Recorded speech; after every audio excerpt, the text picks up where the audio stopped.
If you're someone who is intimidated by the fact that there are over 30 episodes of Towers and Gods as of me recording this, over 100 hours of content, and you're someone who you don't want to watch all that, you don't want to commit to it, you're not sure if you'd enjoy it because it's a big commitment, then this video might be for you because I'm going to be taking some time to explain the very first arc of the story. The first arc goes from episode 1 to episode 13, so you could either watch this and then pick up where it leaves off, or I'm gonna be making videos just like this for every single arc of the story. So it's up to you. This is here if you want it.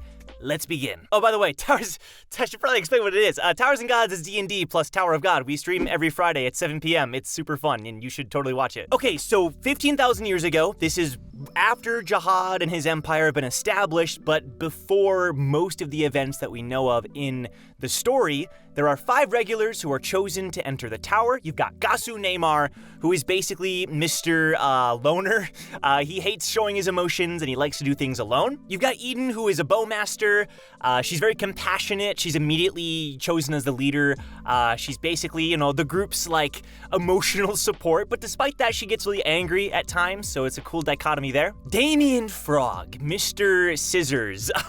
This is a guy who travels around with a little Shinwei named Racevelger, and he likes to set things on fire. You've got Keseki Wu, who is an agile, very acrobatic individual, but despite that, he's like really lazy. He drinks from a mysterious gourd that like doesn't have a bottom. He just kind of throws things in there and it never ends. And then you've got Brack Bronson, who is freaking 8 feet tall, which still blows my mind. He's very blunt. He doesn't really care what other people think, but what's really interesting is he's also the most Shinsu attuned out of the group. So there are many times in the story where Brack takes a moment to explain what Shinsu is all about. He has this philosophy about the meaning of Shinsu, and because of all of that, the understanding that he has, he can actually teleport through Shinsu. He can basically travel through Shinsu so quickly that it looks like he's teleporting. He uses a harpoon, which expands, and he's just a very funny individual who likes to keep things lighthearted, and his desire, the reason he even entered the tower, is truth. His desire is truth. I explained a lot about Brack. I'm going to provide a little more detail about the others. So going back, Wu, he does provide the heavy lifting when the team needs it, but it is true that he's pretty lethargic overall. But the thing about Wu is that he values his morality. Like, he has a very strong moral compass, and that guides him through anything. He cares a lot about himself, and if he wants something, it's gonna happen. His desire, the reason he entered the tower is freedom. Then you've got Damien, who, like I mentioned before, he likes to set things on fire, but even more than that, he's a plan maker. He likes to control the battlefield. He likes to come up with silly ideas about what to do in various situations, so he keeps things lighthearted, but he's also very mysterious, and a lot of the sort of personality traits that he shows, it seems to be on the surface, and there's a lot more going on underneath that, and Damien's desire is family. Eden, like I mentioned, is the leader of the team, but compared to the other members of the group, her backstory and her entire history is much more hidden. She doesn't like to talk about it at all, and you get only like little bits and pieces very rarely. But despite that, she is the foundation of the team. She's the leader, everyone relies on her, and you can rely on her support no matter what if you're a part of the team. But interestingly enough, her desire is revenge, so don't know what's going on there. And then Gasu, Gasu is also kind of like Eden, where he does not like to share anything. However, he does become fast friends with Wu, and if he's gonna rely and like share, it's probably gonna be with Wu. Gasu's desire is love, because this guy needs it, for sure. Okay, we have our 5 protagonists. They're all chosen to enter the tower at the same time, and they are placed onto the same team on the 2nd floor. It's a test called King of the Sea, where they have to collect various islands, and whoever has like the most points associated with those islands at the end of the time limit wins the test. Multiple teams can win, but whoever, I think like the bottom 4, whoever doesn't win, they're done. They get executed, they're done, their climb is over. So the top teams basically advance, and various things happen in this test. The main thing is that the team gets to know each other. They choose Eden as the leader. Team Black is their unofficial name, but they also meet a guy named Kun Victor. And Victor wants to join their team because apparently his team sucks, so he basically kills his own leader, and with the help of the party, they wipe out Team Gray, and he joins Team Black. He is the 6th member of the team. Although most people don't trust him, especially Gasu, who seems to particularly hate his guts. They also meet someone from Team Yellow, a hooded, mysterious figure who doesn't say much, but gives off a strange presence and is very much remembered in the group. The encounter with that individual, it's gonna be pretty important. They win the test by conquering the center island, which is a guaranteed victory, and they advance, but they don't advance floors yet because this is the second floor. They're transported to the Hall of Regulus. At this time in history, this is the testing center. This is where the tests take place. They meet their first kind of mini antagonist, Cal Silvers, who's just a jerk. He's an arrogant regular who always wants to get in their way. He has a teammate named Ari Boris, who is from the Ari family, who is somehow more introverted and sulky than Gasu. I don't know how that's possible, but he is. I'm sorry.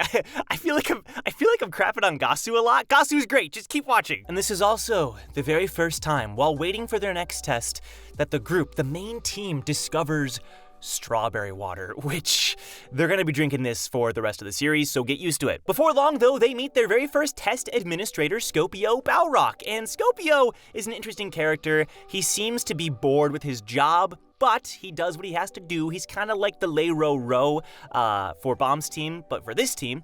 And he explains their next test. They have to essentially shoot this bird, which explodes into other birds, but they eventually do. They all work together, and then they enter 3 separate halls where they have to solve riddles. And these halls separate the team into new teams for the Crown Game, which is their next upcoming test, which is optional, but if you win the test, you get a really good reward. So the new teams are and Damien, which results in a lot of shenanigans because they're total opposites, teaming up with a girl named Shion, who is a martial artist who kind of keeps to her own, but is willing to work with the team. You've got Eden Victor, who Victor is constantly flirting with Eden at this point, who team up with Ari Boris, the guy who was sulking earlier. Wu ends up teaming up with a young girl named Leaf. He kind of ends up protecting her because she's so young, and he ends up kind of taking on this like big brother role.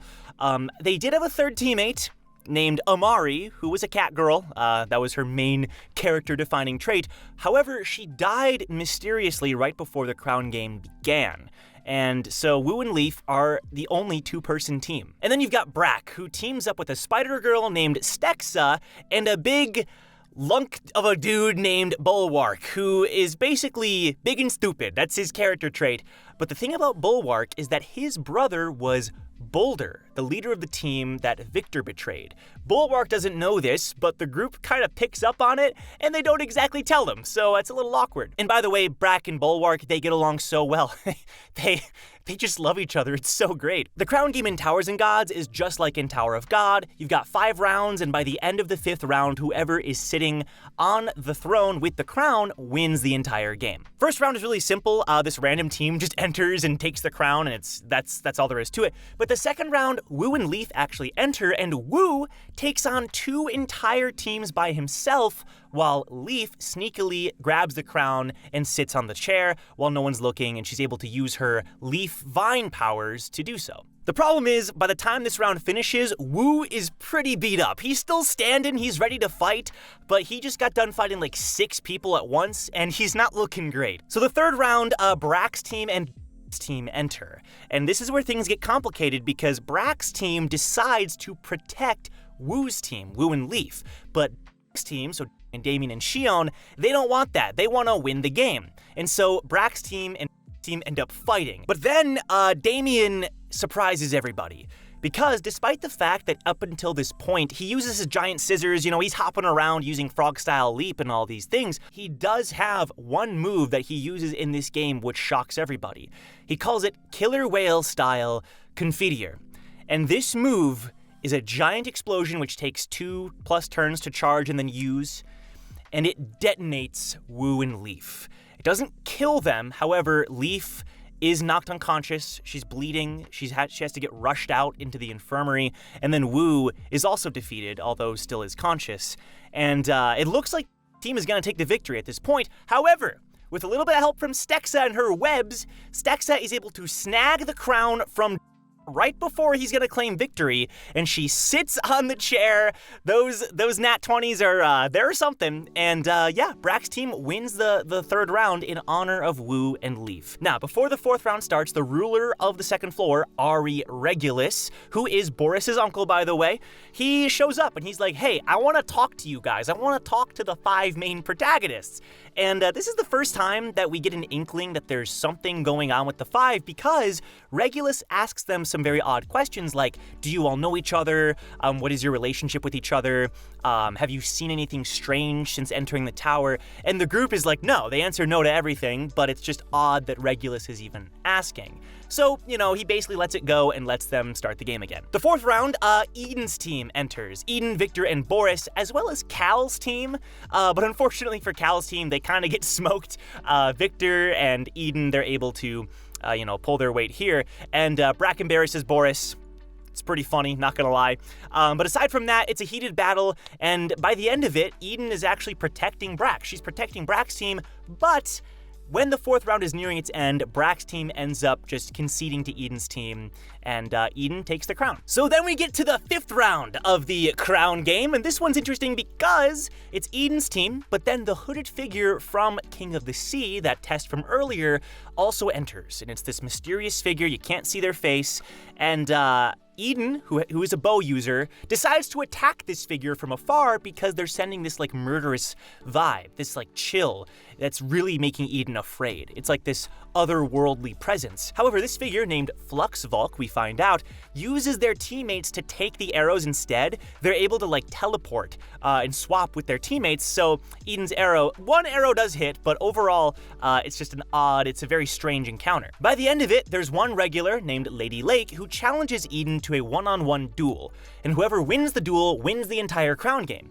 Eden accepts, and Lady Lake has an ignition weapon called Fimbulwinter, which slows Eden's movements, but overall, Eden takes some risks, and they're able to secure the victory. Eden, Victor, and Boris win the crown game, and they don't know what their reward is yet, but they win. Right after this, all of the regulars, even the ones who, again, the crown game was optional, so the people who lost don't actually lose, they're all placed into their positions. Brack is a fisherman, so he's placed under Scopio Balrock, the guy from earlier. Eden is a spear bearer who is placed under this guy named Nisan Terkes, who is very friendly. He likes it when the class answers his questions. He's always asking questions, and the class is basically always silent. Damien is a light bearer under Salong Charity, who is very energetic, very peppy, and gets along with Damien quite well. Wu is a scout under a robotic cyborg lady named H1, who we later find out is actually from the workshop. And then surprisingly is placed as a wave controller under Tuperi Brooke, who is a model and a singer. She's on the strawberry water drinks from earlier, and Jong isn't happy about this because he thinks he should be something like a fisherman instead. However, Regulus is like, nah, I picked that for you myself. And then Regulus himself is like, hey, the prize for the crown game? You get to train with me. Isn't that great? Leaf herself is in the infirmary for a few days, and it's kind of scary because it looks like she might not be able to make it to her wave controller classes. So they're checking up on her, seeing how she's doing. And for a while, there's tension between Wu and Damien because Damien, used Confiteor to almost kill her. However, Wu ends up forgiving him and reconciling with Damien. It's a really good scene. They hug it out. They're bros now. At this point, Victor wants to play a game, so he brings up something called Secret Roulette, which is a game where you basically throw the dice, you make bets, and whoever loses these bets has to share secrets. So the group ends up going around sharing some secrets, and Damien reveals that he admires someone named Adori Jihad, who at this point is a regular climbing the tower. And his killer whale-style Confiteor draws some obvious parallels to the killer whale herself. He also reveals that he's searching for his missing father, Dominic Frog, who was a ranker for Jihad's army who's been missing for many years. Brack reveals he was trained and raised by his adoptive father named Kane, who was a high ranker. And then Gasu reveals, hey, I hate the Kun family because of reasons. His mother died, and his master died, and one way or another, he hates the Kun family. But perhaps most surprisingly, Eden says, hey, I used to be married, I'm not anymore, but I used to be. And the group is quite shocked about this, including Victor, who, is constantly flirting with her. But okay, classes officially begin, and it's really exciting. All the regulars are growing closer, especially the people in their respective classes. And of course, each of the 5 main characters are all in separate classes. But you've got, Wu, who's bonding with Stexa, the spider girl. You've got Eden and Victor, who are both spear bearers and kind of growing closer a little bit too. Gasu ends up becoming a kind of mentor for Leaf, because they're both wave controllers, and even though Gasu is really reserved, he ends up opening up a little bit and even protecting Leaf from some bad potion people who want to possibly use her for experiments, and it's a little creepy. Damien actually ends up forming a bit of a relationship with Fluxvalk, the hooded figure. They're both light bearers, and it results in some very interesting and creepy scenes. And of course, Brack and Bulwark continue to get along really, really well. So at one point, Eden and Victor and Boris, they arrive for training with Regulus, and at first it's going pretty well, but then Regulus intentionally angers Eden. He spurs her on by bringing up her family, and she flies into a rage. She tries to kill him, which of course she doesn't, and she summons Flame out of nowhere, which shocks everybody, including Eden herself, who passes out, so that's fun. Now, this unknown power from Eden is the first time we see something like this, but the other regulars start to show something similar, the 5 main characters. Gasu at one point is trying to help Leaf with Shinsu, and he accidentally summons this giant windstorm. Leaf isn't actually knocked away, which kind of proves her own affinity to Shinsu. However, it was just this huge thing it shocked Gasu. And it's another sign of this strange power. And whenever these powers are showing up, these symbols are appearing on the walls only for them to see. Some strange thing etched in there that slowly then fades away. Enter Fluxvalk, who starts to meet up individually in the halls with our main characters, talking to them about their pasts, which is strange because of course no one should know these things, and basically kind of spurring them on by bringing up their respective desires. So love for Gasu, revenge for Eden, and freedom for Wu. All of these things are starting to be brought up more and more. Fluxvalk then invites the 5 regulars into her room and reveals her identity. Even though Fluxvalk does slip into this red-eyed, demonic sort of state where her voice is all malformed and this power is emanating from her, aside from that, when in her normal state, she claims to be just a fan of all of them. She says, "I'm your biggest fan, everything I do is for all of you." It's very creepy and very odd, and there's something going on there, but the group isn't exactly able to determine what. Fluxvalk quickly develops a crush on Damien as well, and although Damien doesn't sort of return the feelings, he does train her in empathy, because Fluxvalk is constantly saying things like, "Oh, for you humans," or "I want to learn like you humans," and Damien teaches her empathy, and it's pretty sweet, actually, but Fluxvalk has to make it weird. In one of their training sessions, Fluxvalk triggers this moment with Damien, where his skin starts to turn to scales and this icy chill runs throughout his body. Brack is then individually confronted by Fluxvalk, and when he sees these visions of various people suffering. At one point, Wu and everybody else make friends with this guy named Sponge, who is a wave controller, and he's all cool and stuff. He's very timid, but he warms up to Wu. But then, that same night, he ends up getting murdered. He's found in the common room, blood everywhere. And this kickstarts a segment of the second floor arc where everybody has to figure out who committed the murder. And according to Regulus, according to Scopio, it had to be one of the test administrators. So basically, they have to decide which of their teachers committed this murder. Was it Scopio? Was it Nissan? Was it Charity? Was it H1? Or was it Brooke? The regulars are struggling with this investigation because despite the fact that Regulus wants them to help by sort of watching the teachers and just seeing if anything's out of the ordinary, they don't give them many privileges. So it's a little hard for them to conduct their investigation, right? But they do their best, and they do see various clues about their teachers, which is interesting. Also, at this point, there's a double date, and it's quite an experience, we'll just say that. So the regulars continue to bond, they continue to grow closer. Cal actually ends up protecting Leaf during a duel that she's having with somebody, and he opens up about his family. And they learn more about who he is. He has a little bit of REA blood, but because it's so small, he has a big problem with who he is. He has an identity crisis about who he is because he's picked on if he tells anybody, but at the same time he kind of feels above everybody else because of that little bit of blood. He's stuck in the middle, and it's hard for him to deal with that. Wu ends up flirting with Lake, and it's unknown if she returns the feeling, but he does his best with Lady Lake. And then Shion and Gasu, they actually end up having a heart-to-heart throughout this entire second floor arc, they actually have a lot of moments together where they confide in each other slowly, very, very slowly, starting with like training sessions and the like. But it ends up resulting in this scene where Gasu decides, you know what? I'm gonna do something. And he invites the other main characters and Shion into his room. At this point, he reveals who he is. He is not Gasu Neymar, he is Kun Jong-se. It's a really beautiful scene where he says, I'm done being Gasu, I'm done hiding, basically. This is who I am. Which makes his whole Kun hatred thing really interesting, right? This really is the start of Jong developing. He's still reserved, but he's learning. He's starting to open up more and more to the group, and it's really cool to see. Before long, though, they end up arriving at their very final test on the second floor, hunting grounds. And this test is all about hunting specific Shinwei that will give them points, but not hunting others. And Wu, being a scout, was taught about these Shinwei, and so he's vital to discovering, which ones to hunt, which ones not to hunt, and the group ends up doing really well by killing the Hippohama, which was there's one creature in this test called the Hippohama, and they vanquish it, and it gives them a lot of points, so they end up being okay to pass the test. But right before this test happens, Boris is found almost dead. He's bloodied, he's injured, he's almost about to die, and Regulus is furious, but no one knows what's going on. It's another example of this mysterious murderer going around. And things get even more complicated after they slay the Hippohama, because Damien ends up receiving a strange signal from Brooke, somewhere off nearby, and he ends up going off to investigate, and while he's gone, the other 4 characters end up getting kidnapped.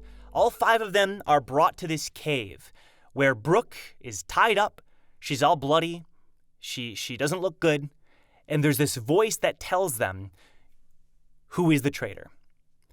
You have to guess properly, otherwise she dies. Is it Scopio? Is it Nissan? Is it Charity? Is it H1? Or is it Brooke? The group, under stress, finally comes up with an answer. Based on their investigation, they say Nissan Terkes. And out of the shadows of this cave steps the traitor himself, Nissan. They were right, and Brooke is spared. Nissan was testing them. He wanted to determine if they were worthy, basically. This entire scenario, killing Sponge, almost killing Boris, it was all part of this grand scheme to test them, apparently. He reveals himself as a low-ranking member of an organization called Aesir, which the group ends up realizing is the same one that Fluxvolk is a part of. But Fluxvolk, unlike Nissan, isn't, killing regulars to test them. Nissan was the one who killed Amari from earlier as well. He and some other rankers snuck into the floor of tests, and they seemingly worship the party as gods. All these powers that they're displaying and all these things that make them stand out, it's all a part of this Aesir scheme. And Nissan is sort of their representative, currently there. And his job is to help them climb the tower. So him killing Sponge was another reason why Gasu could have passed, and all these things are happening so they can keep climbing. He also was the reason that Leaf was able to survive, and Boris, because he studied this venom of this certain Shinwei, and apparently it doesn't have venomous properties at all if you chemicalize it. Oh, frick. If you study it properly, it's actually a healing thing, and he's the only one in the world that knows about this. So he was able to actually save Leaf's life and save Boris's life, even though he was the one who almost killed Boris. But despite the fact that he does worship the party as these kind of gods, he wants to betray Aesir and stage a coup. He and the other rankers that are here, they want to take down the system of testing, and the best way to do so is to take out Regulus, take out the testing floor, and so that's what they're trying to do. He actually ends up summoning Victor into the cave and says, this guy, you do not want this guy on your team. Because Victor was working with another team for hunting grounds, and he's about to kill him. He says, you will regret it if you let him stay with you, etc., etc. He's about to kill him, but then Scopio Balrog enters, saves Victor's life. Nissan and Scopio have this big, huge ranker fight, and it looks like Nissan is winning at first, until Scopio starts to activate something, but right before Scopio can do it, H1, Regulus, and Charity enter the cave. And Regulus throws a bag onto the floor, and it is the heads of the other rankers that were with Nissan. All except for one, named Upio, who actually escaped. Despite the fact that Nissan failed, he has no regrets. He has no regrets because he was only doing what his heart told him to do. Despite the failure, he lived his best life. He's crying, he's telling the party he believes in them, that they can break free as well, just like he did. And he's executed by Regulus. Nissan's dead. Sag. They end up going back to the Hall of Regulus. Regulus explains he does know a little bit about Aesir, which is why he was questioning them earlier. He tells them what he does know, but he also tells them he thought about killing them because of the threat they pose. But he said, nah, I'll let you live. You're good to climb the tower. Before they end up going to the 3rd floor, though, Wu reveals his identity. He's not Keseki Wu. He's Lopobia Wu. And he actually has 3 monkey Shinwei that he can control. Mizaru, Kikazaru, and Iwazaru. And despite the fact that he's from the Lopobia family, he chooses not to use that name. He's basically disassociating with that family, but at the same time, he doesn't want to hide that from these people that are now his core friends. So most of the main character regulars end up passing the test, their positions test, so they're all good to go. They form separate teams. So basically, it's the main 5 plus Victor, Leaf, and Shion. They form like the main team. But then Stexa, Boris, Cal, Bulwark, and Blazer end up forming a team. I forgot. So I freaking made this script earlier and I meant to mention Blazer, but I forgot. Blazer's a guy who he has a gun and he can't hit anything. That's kind of the running joke. Lake ends up just climbing with her bodyguard Gyan. They form their own separate team. And then Fluxvox says, I want to climb with you all, but my father, the leader of Aesir, says no, and she ends up climbing by herself. The party says their goodbyes to the other regulars and the test administrators. The light envelops them, and they end up advancing to the 3rd floor. We have a time skip, which takes us to the 6th floor, which starts the Artlam arc, which will be my next video, which will be much quicker and more concise than this one. It's not as many episodes, but yeah, that's the 2nd floor arc of Towers and Gods. That's how this story begins. There were a billion details I didn't include, so if this was confusing, I do apologize, but this was the most concise I could kind of make it, and still have it make somewhat sense. But if you want to watch the original series and get more context, I'll put the link down below. Like I said, this is episodes 1 to 13. The Artlam arc picks up at episode 14, but I will make another summary video on the Artlam arc if you're interested in that as well. Thank you so much for watching. I really do appreciate it. If you want to start watching live, it's Fridays at 7 p.m. Eastern Time. It's super duper fun. We're actually starting a new arc tomorrow, which is super exciting. Feel free to tune in if you want to just kind of check out what we do and what we're all about. But yeah, thanks again, and I'll see you all next time. Bye-bye.